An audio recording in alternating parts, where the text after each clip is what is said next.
Y vamos a ir al libro de Hechos, capítulo 17.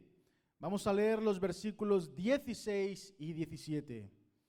Libro de Hechos, capítulo 17, versículos 16 y 17, donde dice así la palabra de Dios. Mientras Pablo los esperaba en Atenas, su espíritu se enardecía viendo la ciudad entregada a la idolatría. Así que discutía en la sinagoga con los judíos y piadosos, y en la plaza cada día con los que concurrían.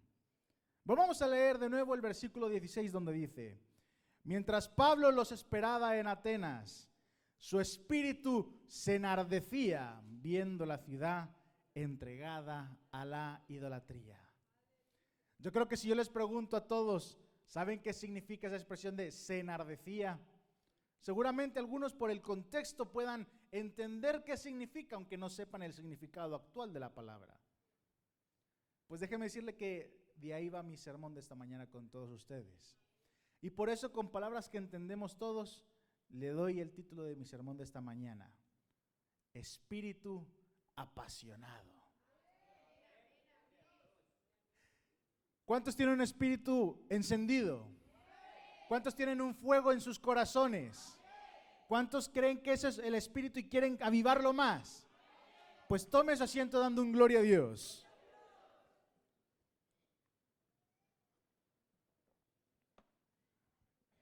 Amados hermanos, si hay algo que nos caracterizamos a aquellos que somos lectores de la Biblia en la versión Reina Valera de 1960, es que muchas veces tenemos que estar buscando, sea en un diccionario, en una enciclopedia, qué significan algunas de las palabras que ya no tienen un uso común o coloquial a día de hoy.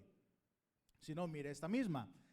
Si yo le dijese a alguno, esos varones se enardecían al ver la barbacoa que les preparaban.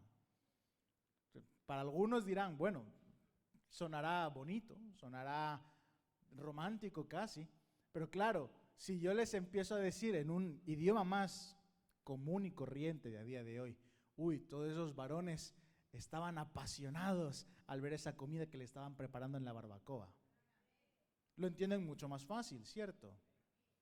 Es muy sutil a veces la diferencia que puede haber en uno y otro, porque a día de hoy decimos alguien está apasionado o alguien se apasiona, ¿cierto? Pero ya no solemos decir que alguien se enardece. Bueno, parece que algunos todavía dicen, se enardeció el esposo o la esposa. Pero generalmente todos creeríamos que significan lo mismo. Pero la diferencia es sutil, muy pequeña, aunque son sinónimos. Si decimos que alguien es apasionado, pues estamos diciendo que ya es encendido, ¿cierto? Estamos diciendo que ya tiene una pasión, que ya tiene un fuego, que tiene un deseo ferviente, ¿no? Por hacer, realizar o por ver algo. Pero si decimos que alguien se enardece o que está enardecido, lo que tenemos que decir es que se está encendiendo, no está aún encendido, no está avivado, no está, digamos, con la llama totalmente ardiente, no. Lo que estamos diciendo es que se está empezando a poner a arder. Estamos diciendo que está en ese proceso porque ha habido algo, una chispa que ha encendido ese fuego. ¿Qué quiero decirle yo con esto? Si vemos este versículo 16 de nuevo, vemos que dice que en lo que Pablo estaba esperando en Atenas, su espíritu se enardecía. Y dice que era por ver la ciudad entregada a la idolatría.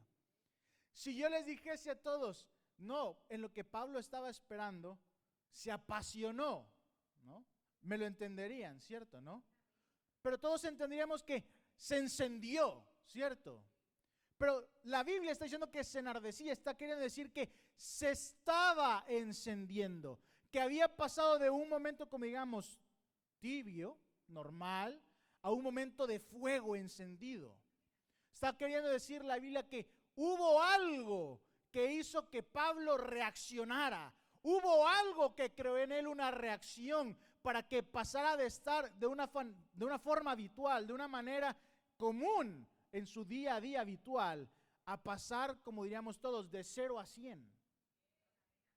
sea, Pablo no estaba a 100, no estaba a 100 como diríamos, no estaba a velocidad máxima, energía máxima, no. Hubo algo que él vio, que hizo, como diríamos todos, que ese motor que él tenía, que decía, no, aquí hay algo que tengo que encenderlo, aquí hay algo que tengo que hacer que esto trabaje, aquí hay algo que tengo que hacer que esto funcione, aquí hay algo que tengo que poner en marcha. Y por eso la Biblia dice que se enardecía, porque se estaba encendiendo.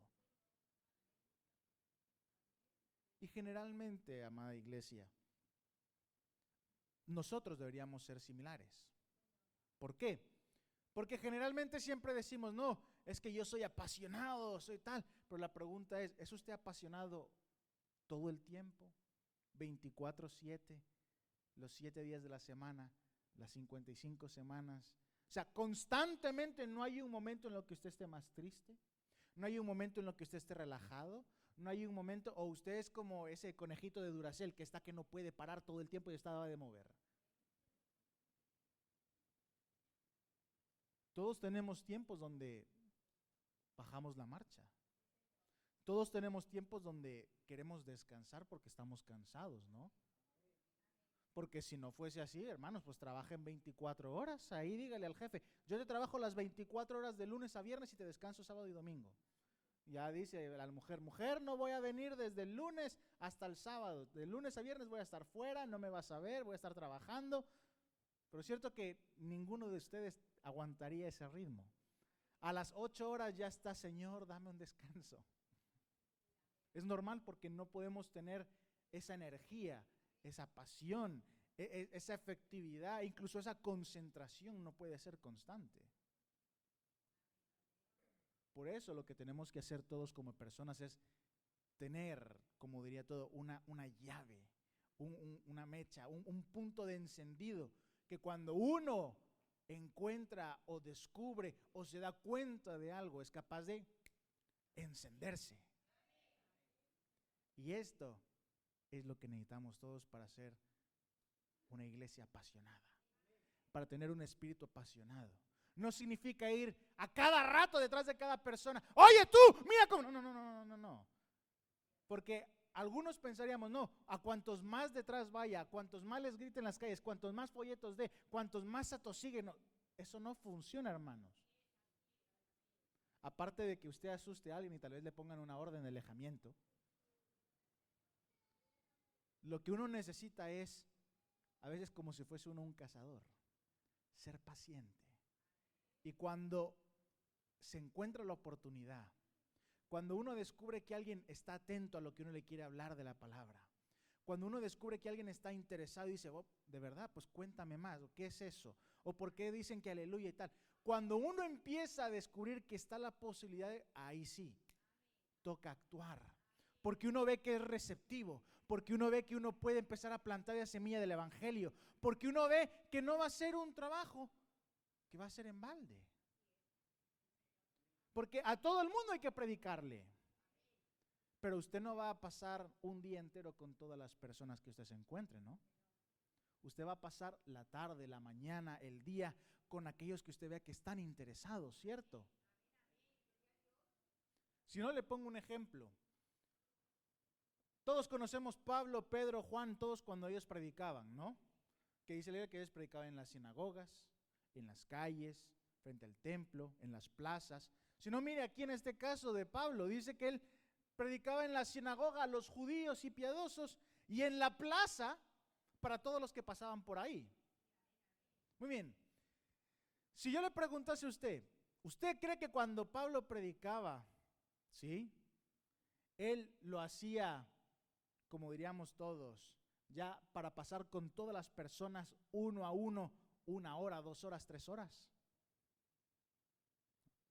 Él haría como hace un pescador o hace un sembrador. Él lanza la red o va tirando la semilla en el campo para que todos le oigan, todos escuchen la palabra, todos puedan ser capaces de ser testigos de las palabras que él está diciendo.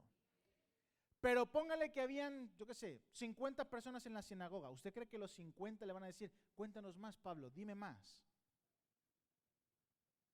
Póngale que solo 10 se acercan a Pablo. ¿Qué va a hacer Pablo? Pablo ya esparció la semilla. Pablo ya echó la red. Resulta que solo pescó 10. Pues le va a prestar toda su atención y toda su energía a esos 10. Póngale usted, él está en la plaza predicando para que todos los que por ahí pasan y concurren le escuchen. ¿Usted cree que él va a gritar y va a parar a todas las personas que pasan? No, porque si no, ahí tendría después un enorme, como diríamos todos, cuello de botella, ¿no? Que están todos parados ahí y la gente no puede seguir pasando. Él va a predicar y todos aquellos que lo escuchen, que se interesen en saber, ¿quién es el Mesías del que está hablando? ¿Quién es ese único Dios del que está predicando? ¿Quién es aquel que sana y hace milagros que él está predicando? ¿Quién es aquel que dice él que murió y resucitó a los 3 días? ¿Quién es ese Jesús del que él habla? Cuando hay gente que se interesa, él empieza a llamarlo. Venga, acércate aquí, yo te voy a estar hablando. Ven aquí, yo te voy a estar hablando de la palabra. Acércate y te voy a comentar cómo desde Isaías y los profetas empezaron a predicar y evangelizar de este que ahora yo te estoy enseñando. Y así uno por uno. Pero la cuestión es que él tenía que tener esa pasión para llamar a todos. Ahora la pregunta aquí con todos nosotros es, y bueno, ¿y cómo conseguimos obtener esa pasión como la que tenía Pablo? Porque fíjese que esa pasión existe desde que es el Antiguo Testamento. Si no, le voy a poner un ejemplo muy claro. Jeremías, capítulo 20, versículos 7 al 11. Así dice la palabra. Me sedujiste, oh Jehová, y fui seducido. Más fuerte fuiste que yo y me venciste. Cada día he sido escarnecido, cada cual se burla de mí. Porque cuantas veces hablo, doy voces, grito, violencia y destrucción, porque la palabra de Jehová me ha sido para afrenta y escarnio cada día. Y dije, no me acordaré más de él, ni hablaré más en su nombre. No obstante, había en mi corazón como un fuego ardiente metido en mis huesos. Traté de sufrirlo y no pude, porque oí la murmuración de muchos, temor de todas partes. Denunciad, denunciémosle. Todos mis amigos miraban si claudicaría. Quizás se engañará, decían, y prevaleceremos contra él, y tomaremos de él nuestra venganza. Mas Jehová está conmigo como poderoso gigante. Por tanto, los que me persiguen tropezarán y no prevalecerán. Serán avergonzados en gran manera, porque no prosperarán. Tendrán perpetua confusión que jamás será olvidada. Poderosa palabra de Jeremías, ¿no? Pero mi parte favorita es el versículo 9, donde dice, y dije, no me acordaré más de él, ni hablaré más en su nombre. No obstante, había en mi corazón como un fuego ardiente metido en mis huesos. Traté de sufrirlo y no pude. ¿Se imagina usted que usted tiene la palabra del Señor? Usted la conoce, usted la atesora. Pero llega un momento donde dice, no quiero más decir que soy cristiano. No quiero más estar predicando de Hechos 2:38. No quiero más estar hablando del Señor porque la gente se burla, me golpea, me critica, me engaña, me vitupera, me golpea. ¿Se imagina usted eso? Que usted pase por eso durante su vida y llegue un momento que diga, no, ya estoy harto, ya no voy a hablar más del Señor. Pero algo en su corazón, algo en su interior, como dice Jeremías, había un fuego, pero que es tan fuerte, tan profundo, dice que estaba metido hasta en los huesos. Algo que usted, como que si lo carcomiera, como cuando uno tiene esos escalofríos y dice, no, es que hay algo, me siento incómodo, es que tengo que decirlo, tengo que compartirlo, porque si no lo digo no estoy a gusto. ¿Se imagina usted en esa situación?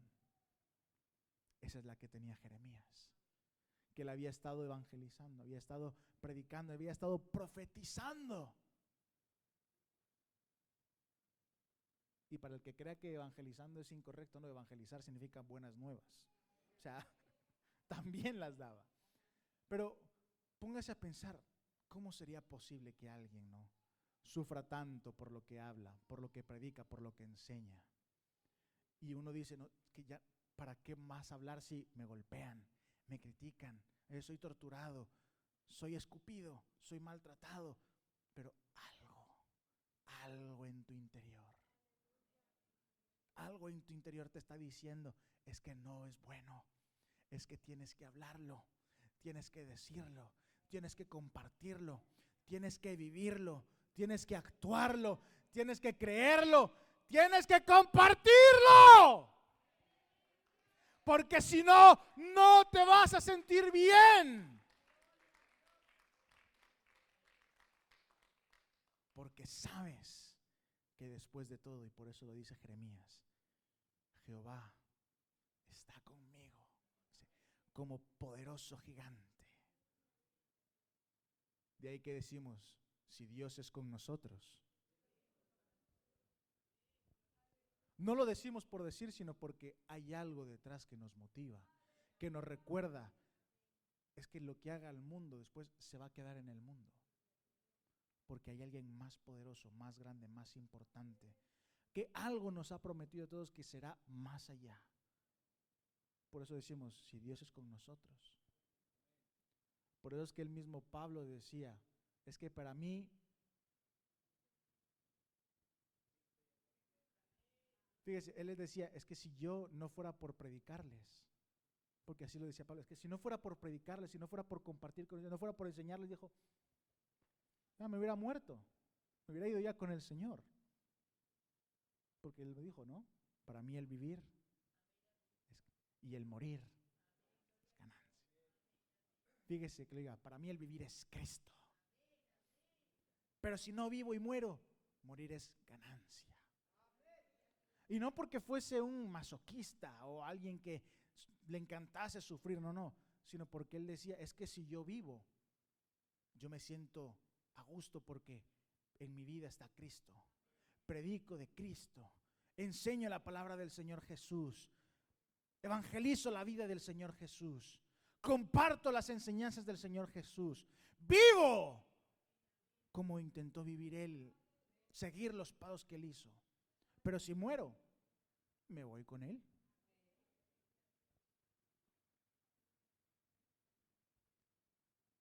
Y fíjese, eso es lo que nos marca a todos, porque cuando estamos con esto, lo que nos damos cuenta es que para tener un espíritu apasionado uno necesita una carga profunda.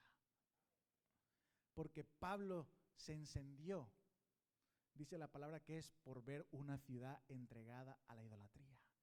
Entonces en su corazón había algo que le decía, ¿cómo puedes estar callado?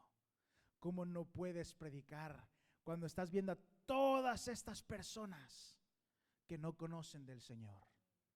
¿Cómo puedes quedarte callado cuando estás viendo a todas estas personas que no saben que Jesús murió por ellos?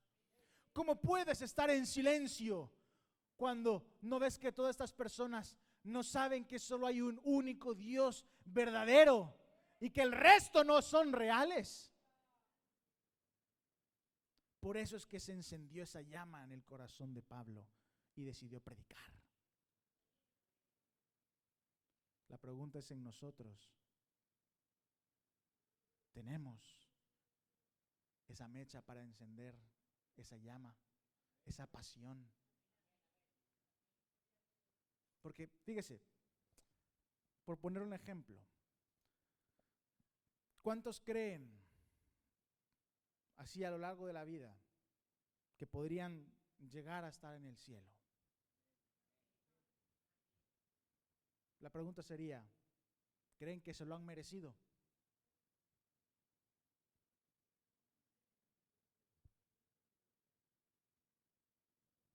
Fíjese, esto siempre es como uno diría, pregunta trampa para el que dice ser cristiano pero no conoce 100% lo que es ser cristiano. Porque todos decimos, no, yo quiero un día llegar a estar en el cielo, ¿cierto? Siempre decimos, yo por eso vivo de esta forma, trabajo, me esfuerzo. Pero a veces uno pregunta, bueno, ¿y crees que te lo mereces? Y la pregunta generalmente suele ser contestada con, bueno, sí, sido una buena persona, he más o menos cumplido lo que dice la Biblia, he intentado hacer lo correcto, ¿no? Uno diría eso. La pregunta es, bueno, si usted le preguntase a un judío entonces si él merecería estar con Yahvé, como ellos todavía siguen creyendo, ya no el Señor Jesús, uno le preguntaría, bueno, si tú estás en el cielo, ¿tú crees que te lo mereces? Muchos dirían, pues sí, he cumplido los 10 mandamientos, he vivido bien, no he hecho nada malo. Si usted fuese con un musulmán y le diría, bueno, si tú llegaras al cielo, tú te preguntaran, ¿te lo has merecido? ¿Tú qué dirías? Diría, pues sí, porque he seguido las reglas del Corán, he seguido las palabras del profeta Mahoma, he vivido bien, no he hecho nada malo, ¿no? Esa sería la respuesta de todos, ¿cierto? El problema es que esa es la respuesta equivocada. Porque si a uno como cristiano le preguntan, bueno, ¿estás aquí ya para entrar al cielo? ¿Te lo mereces? La respuesta sería no. Porque según la Biblia, nadie, ni antes, ni ahora, ni en el futuro, jamás será merecedor de poder tener la salvación.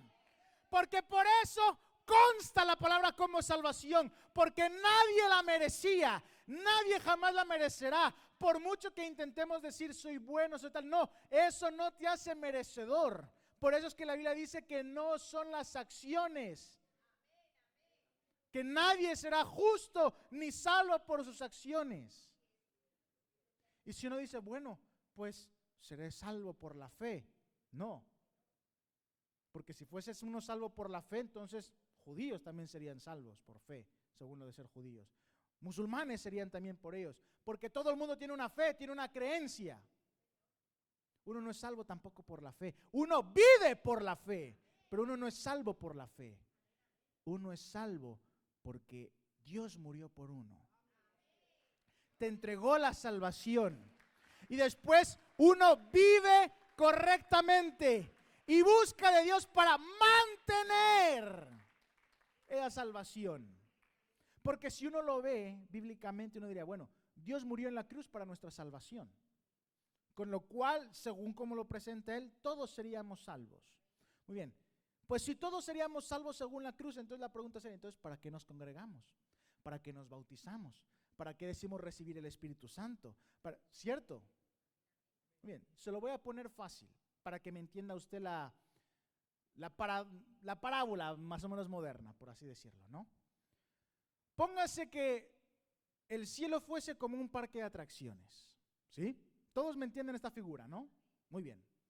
Usted sabe que generalmente uno compra un billete, ¿no? Para entrar al parque, ¿no? Ahora piense que el parque no vende billetes, sino que el dueño del parque le va dando a las personas billetes, ¿sí? Hasta aquí me entienden todos, ¿no? Muy bien.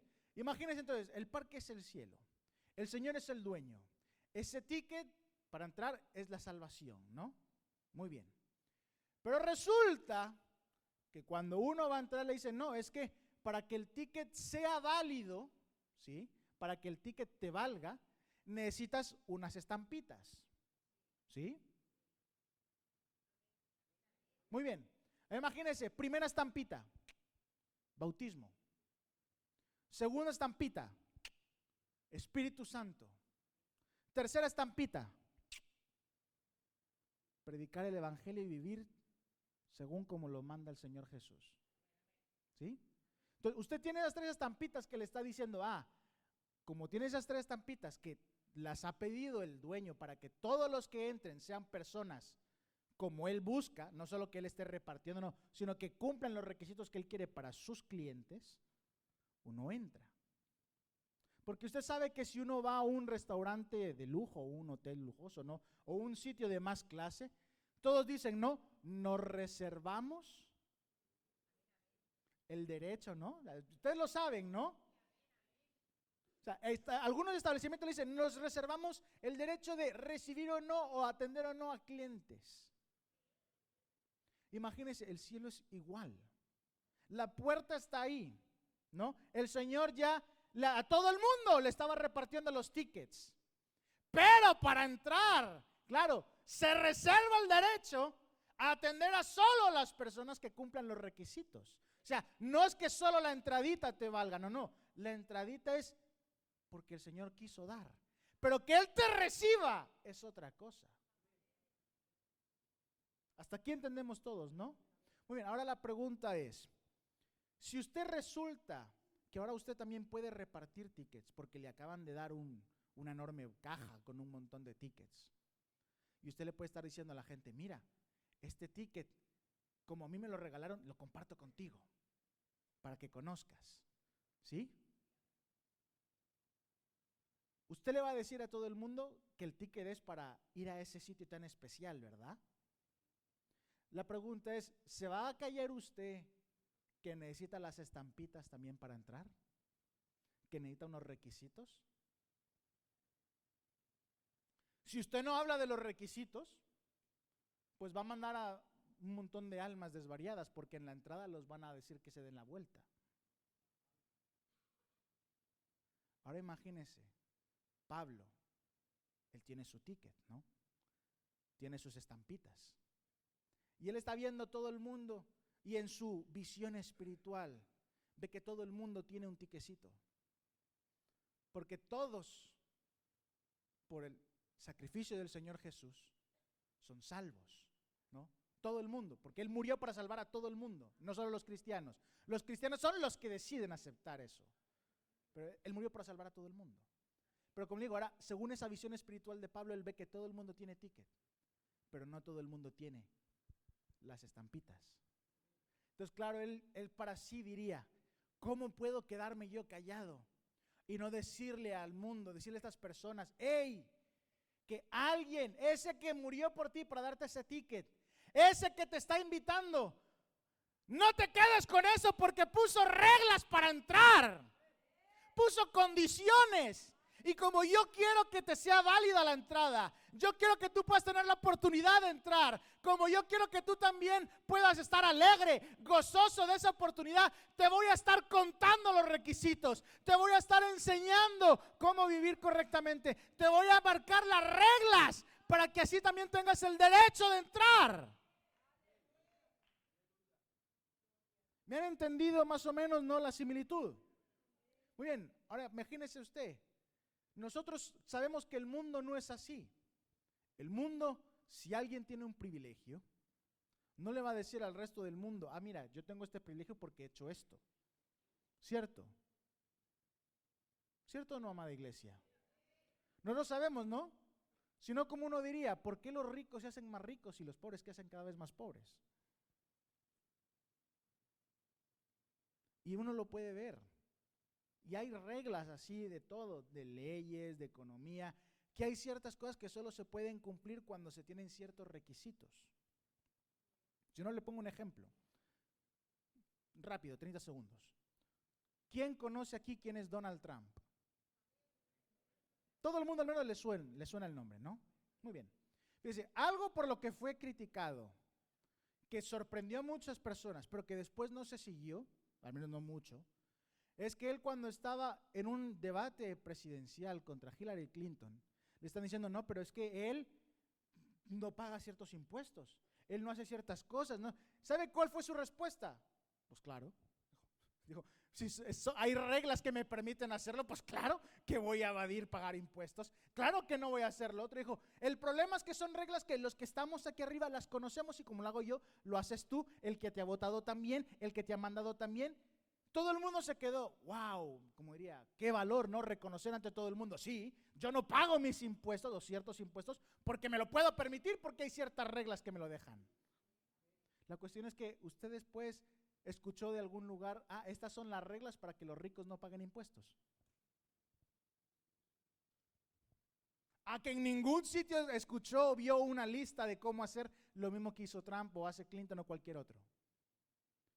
¿Por qué? Porque en el mundo todos sabemos, los que ya tienen ciertos privilegios se callan para ser de los pocos que tengan esos privilegios. Porque si todo el mundo hace lo mismo, entonces ya no son privilegios.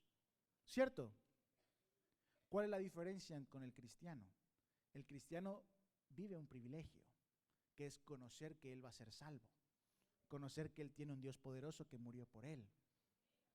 Bueno, mejor dicho, tiene un Dios poderoso que se hizo hombre, vivió como hombre para morir por uno. Porque si no, solo decimos, un Dios que murió por mí, todos nos quedamos que, ¿un Dios puede morir? Y a menos que nos metamos en cosas de mitología, pues no tendría sentido. Pero es que Dios se hizo hombre. Por eso le llamamos Jesús. Y por eso decimos el nombre de Jesús. ¿Por qué? Porque, a ver, la pronunciación de Jehová es algo que nos hemos inventado, porque no sabemos cómo se pronuncia realmente ese nombre Yahvé de los judíos. El Espíritu Santo no tiene nombre, es el Espíritu Santo. Pero si el Espíritu Santo, Dios y Jesús son el mismo, porque lo dice la Biblia y lo refleja, ¿qué nombre nos queda? Jesús. Ahora imagínate, tenemos ese privilegio de conocerlo. Y la Biblia te dice, ese privilegio, compártelo. No te lo quedes. Porque este privilegio no se pierde cuantos más lo conocen. Al contrario, gana más valor. Porque el privilegio no son riquezas, el privilegio no es un estatus social, el privilegio no significa tampoco un valor personal, no. El privilegio es una vida eterna con el Señor. Y con cuantos más compartes, más hermanos, más allegados, más familia, más almas rescatas y más Dios lo va a valorar. Porque a eso nos llamó a predicar el Evangelio. Y la cuestión está en que para eso, como le dije, hace falta una carga. Una carga por ese Evangelio, una carga por la palabra. Y todos tendríamos que decir, bueno, ¿y cómo hacer que nazca la carga? ¿No? Porque siempre decimos, hace falta una carga, pero muy bien, ¿cómo nace esa carga? ¿Cuántos saben cómo podemos hacer que nazca la carga en algunas personas? ¿Cierto que es más difícil decir eso? Muy bien. Déjeme decir 4 cosas y para el que eso tocó su vida, diga amén. Número 1, un entendimiento profundo de la verdad de que el mundo y las personas perdidas van camino al infierno en lugar a la salvación.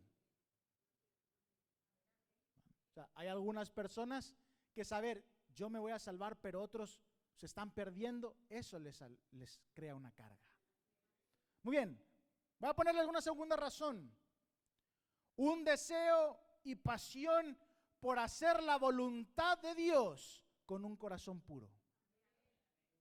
Bueno, algunos más y algunos también es doble motivación.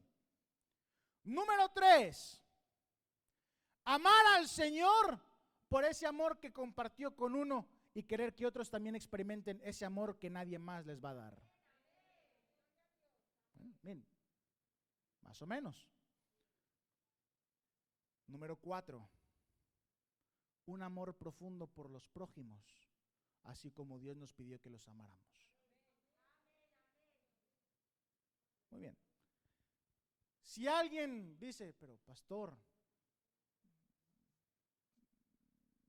no ha dicho mi razón, yo todavía no sé cómo hacer que me nazca la carga, pues déjeme decirle. Si con todo esto que he dicho yo, a alguien todavía no le ha nacido una carga, hay un problemita. Porque fíjese, el último, y supuestamente el más complicado, es tener un amor por el prójimo como Dios lo tiene por otros. Significa que esa cuarta razón, le está queriendo decir, tienes que amar tanto al mundo como Dios los amó. Todos sabemos que eso es muy difícil, ¿no? Pero hay personas a las que amamos mucho, ¿cierto? Les tenemos mucho cariño, mucho apego. Por ahí puede empezar. Pero si usted no ama mucho, ni siquiera ni al vecino o al amigo como para predicarle, busquemos las otras. Dije, la número 3, ¿cuál era? Amar al Señor por el amor que le dio a uno y querer que otro experimente ese amor que solo Dios es capaz de dar. Ahí no tiene usted que amar al vecino, no tiene que amar al... Pero imagínese que usted ve a alguien que se siente necesitado, que se siente solo. Y uno dice, pero yo estoy feliz porque yo tengo el amor de Dios. Y si se lo digo para que a ver si eso lo anima, lo alegra, le deja mejor el corazón con gozo. Y uno dice, pues que experimente como yo, ¿no? Lo que es el gozo del Señor. Esta sería la razón 3. Dije, una razón número 2. Esta es una razón más pura todavía. Simplemente el hecho de querer, desear y estar apasionado por cumplir la voluntad de Dios. ¿Cuántos suelen decir, Señor, sea tu voluntad y no la mía? Muy bien. Si usted dice eso, pero no predica la palabra, usted no está haciendo la voluntad de Dios. Porque si no, para decirle, el Señor Jesús solo dijo 2 mandamientos en general. ¿Sí? Mandamientos, todos conocemos, ¿no? Amarás al Señor tu Dios con todo tu corazón. Y el segundo, amarás a tu prójimo como a ti mismo. Pero son mandamientos. Es como decir, haces esto, es bueno, ¿cierto? Pero dio una orden, un mandato. Id y predicad.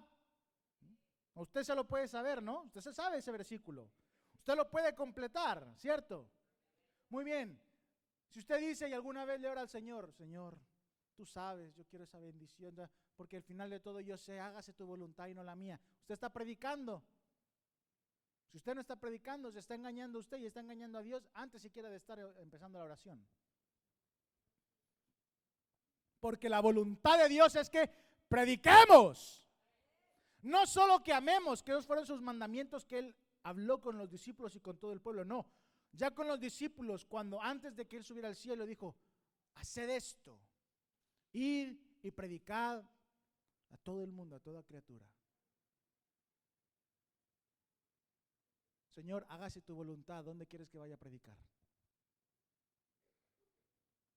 Así deberíamos hacer la oración si dijésemos, Señor, hágase tu voluntad. Y luego, como le dije, número 1, ¿cuál es la primera razón a veces por las que algunos predican?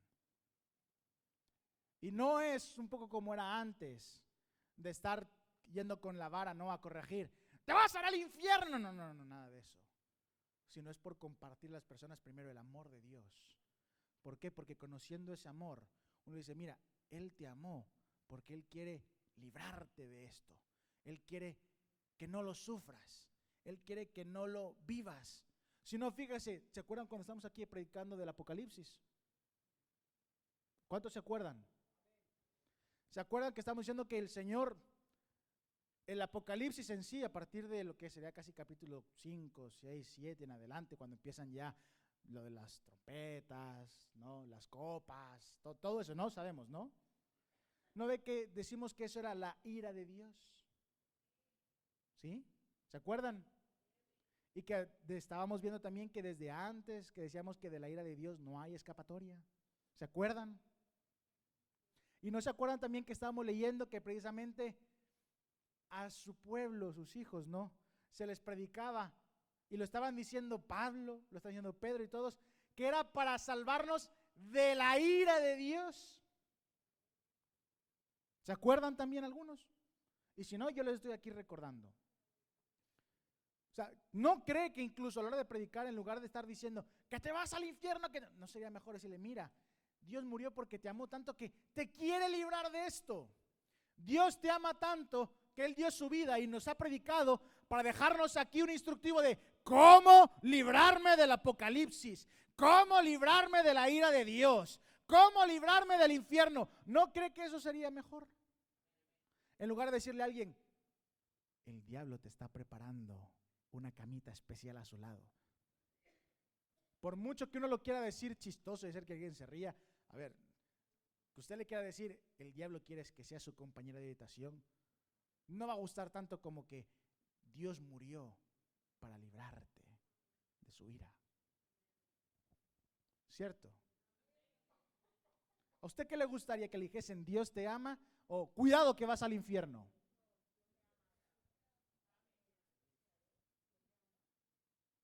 Por eso, ese fuego en uno, de decir, es que, ¿cómo me voy a quedar callado? Cuando yo sé que Dios murió por amor no solo de mí, sino de todos los presentes. ¿Cómo no decirles yo, es que Dios nos amó tanto para librarnos de esto? ¿Cierto? Y uno lo ve, lo habla, lo enseña, lo predica, y luego lo más importante, uno empieza a querer predicarlo. Porque entonces cuando ve uno estas 4 razones de por qué uno puede tener una carga y uno la siente esa carga, o uno se identifica con una de estas razones, uno dice, pues esta es mi carga, esta es mi razón. o amo a mi prójimo, o quiero que experimente el amor de Dios, o es por cumplir los mandatos y la voluntad de Dios, o es porque yo conozco la verdad y por eso les predico a otros para que la entiendan también. Hay 4 razones que usted puede decirse. La cuestión es ahora, bueno, ya tiene esa carga. Ya puede empezar a decir, bueno, ya tengo un espíritu apasionado. Muy bien. ¿Cómo lo uso? ¿Cómo pongo en práctica ese espíritu apasionado?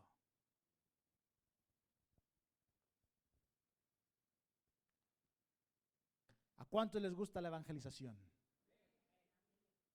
¿Cuántos están ahora aprendiendo y apuntándose con los cursos que estamos teniendo? Muy bien. ¿Sabe usted por qué estamos hablando de lo que son sobre todo grupos de amistad hogareños? ¿Y por qué no decimos instrucción de predicación pública como en Pentecostés? Primero que todo, ¿cuántos tienen miedo siquiera cuando se paran detrás de este púlpito y dan gracias que este metacrilato es semitransparente y así no se le ven así las rodillitas temblando? Alguno que otro habrá, ¿no?, que tiene miedo escénico. No le gusta estar hablando frente a una multitud, ¿verdad? Otros, bueno, pues como dirían algunos de una manera más semivulgar, pues no tenemos casi vergüenza ajena, entonces podemos estar aquí hablando tranquilamente de nuestras penas y miserias para que otros no las compartan. Pero uno diría, bueno, pero tiene una razón. Y es que bíblicamente siempre ha habido 2 métodos básicos de evangelización. 2, amada iglesia. No le voy a hablar ni de folletitos, no. 2 métodos básicos. Lo más básico, como diríamos todos, el 1 más 1 igual a 2. Más básico que eso no hay. Número 1, que era dar uno un testimonio. ¿Cuántos saben qué es dar un testimonio? Muy bien. ¿Cuántos han tenido algún milagro hecho en sus vidas? Muy bien, ya tiene algo básico para evangelizar. Porque es el método más básico de los básicos de evangelización. La palabra a través del testimonio. Alguien diga, mire, yo tenía un cáncer, me curé, y esto lo puedo decir porque es así, y en la palabra dice que este es médico de médicos, y uno a través de eso, con el testimonio puede empezar a hablar de la palabra. Muy bien. Método número 2, ¿cuántos tienen Biblias de estudio? ¿Cuántos tienen enciclopedias bíblicas? ¿Cuántos tienen diccionarios bíblicos? ¿Cuántos se pasan 2 horas o más estudiando cada día la Biblia? Gloria a Dios por esos poquitos amenes. Muy bien, ¿por qué? El segundo método básico es precisamente testimonio de la palabra, no de la persona. O sea, no es la palabra a través del testimonio, no, este es testimonio de la palabra. ¿Qué significa? Que alguien que tenga un conocimiento, por lo menos básico, pero bien fundamentado, pueda usarlo para predicarle a alguien. Y aquí tenemos cosas muy básicas, ¿cierto? Hechos 2:38. ¿Cuántos no conocemos Hechos 2:38, no? ¿Sabe cuántos sermones hay de Hechos 2:38? Infinitos. Porque cada persona lo puede dar y contar de su propia forma y con eso llevarlo a otras personas. Pero esas son las 2 métodos básicos para predicar la palabra. Y estos 2 métodos básicos se realizaron de 2 formas: pública o en casas. Todos conocemos Pentecostés, ¿no? El sermón de Pedro, público. Leímos al principio, ¿no?, de Pablo, ¿no?, en Atenas. Sinagogas o la plaza, público. Pero hay casos también como por ejemplo Pedro con Cornelio en una casa, Pablo y el carcelero en una casa. Y podría seguir contándoles más de estos, ¿no? Pero cuando uno lo ve, la Biblia no dice que fue más importante Pentecostés que Cornelio.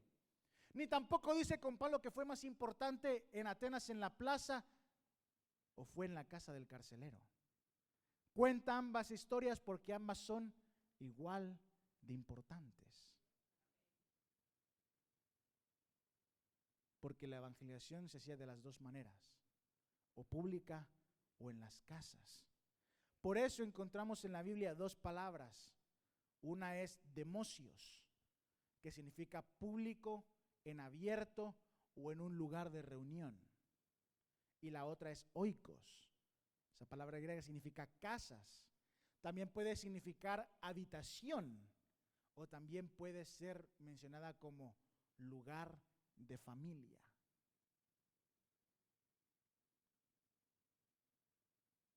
¿Entiende por qué entonces queremos hacer reuniones de grupos de amistad hogareños? ¿Por qué les estamos enseñando a predicar en las casas? Porque si decimos aquí con todos, hermanos, predicar públicamente, a ver, entre alguno que tal vez tenga un poquito más de vergüenza, alguno que tal vez tenga miedo escénico, alguno que tal vez no se sienta con valor de estar ante decenas de personas, cientos. Si yo le digo, usted al menos uno a uno con una persona sí le puede hablar, ¿no? A que en la casa siente más a gusto. ¿Sabe? Predicación en las casas también era algo bíblico. Era una evangelización hecha hasta por los discípulos. Es más, hasta el Señor Jesús lo hizo en casas. Si no, todos sabemos, ¿no?, la historia de Marta y María. Una limpiando, cocinando, la otra sentada, escuchando la palabra del Señor como Él enseñaba. Le decía, maestro, dile que se levante. No, dice, a ver, ¿qué es más importante? ¿No? ¿Y dónde estaban? En la casa. Hasta el Señor Jesús, fíjese, predicaba en las casas. Sino, ¿cuántos no escuchamos el sermón de ese joven que bajaron, ¿no? Rompieron el tejado de la casa para bajarlo. Ah, su fe lo salvó. ¿Dónde estaba el Señor Jesús de nuevo? Por eso le decimos, usemos las casas, aprovechémoslas.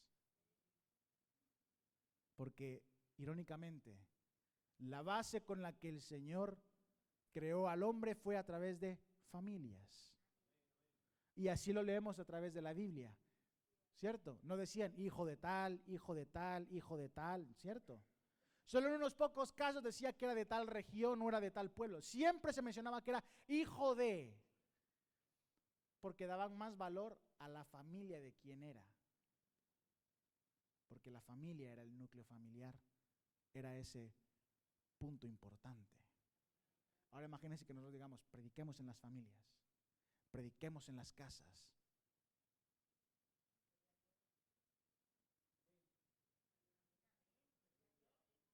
Ahora imagínense que le diga, hermano, ¿dónde tiene ese espíritu apasionado? ¿Dónde tiene ese espíritu apasionado? ¿Dónde están los amén? Gloria a Dios. Así, pastor, yo quiero, amén. ¿Sabe por qué a veces desde aquí del púlpito decimos, den un gloria a Dios, den un amén? No, no es por decir, no se duerma, no, pues si fuera por no dormirse, hermano, yo me quito un zapato y aquí como si fuera de baloncesto, ¡boom!, intento lanzárselo a la cabeza. No. ¿Sabe por qué decimos, den un amén, den un gloria a Dios? ¿Sabe por qué? ¿No decimos somos pentecostales? Muy bien. ¿Cómo se llama aquí este local, esta iglesia que tenemos? Muy bien. Somos pentecostales. Decimos que nuestro lugar, nuestra iglesia, el conjunto de todos se llama Tabernáculo de Alabanza, ¿no? Muy bien. ¿Dónde está la pasión? Necesitamos gente encendida, gente apasionada, gente dispuesta a trabajar, gente que no digan, ah, bueno, pastor, ah, vale, no, que cuando alguien diga, no, esta es la voluntad de Dios, yo quiero estar, yo quiero trabajar. Póngale, como dije antes, no tenemos que ser 100% así todo el tiempo, porque decimos, hermanos, limpiemos. No todo el mundo va a ser apasionado a la hora de limpiar. Si decimos, hermanos, vayamos a cocinar, no todo el mundo va a ser apasionado a la hora de cocinar. Si decimos, hermano, póngale, vamos a estar todos aquí al frente, vamos a orar. Muchos a veces se quedan todavía atrás viendo cómo otros pasan a orar.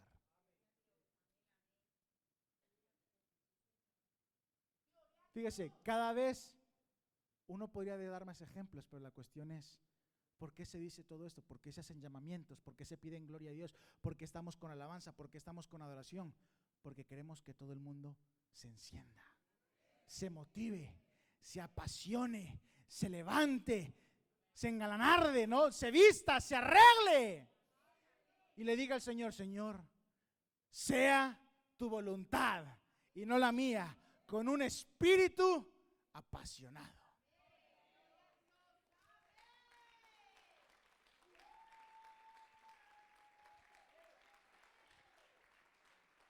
Hermanos, ¿por qué no nos ponemos en pie?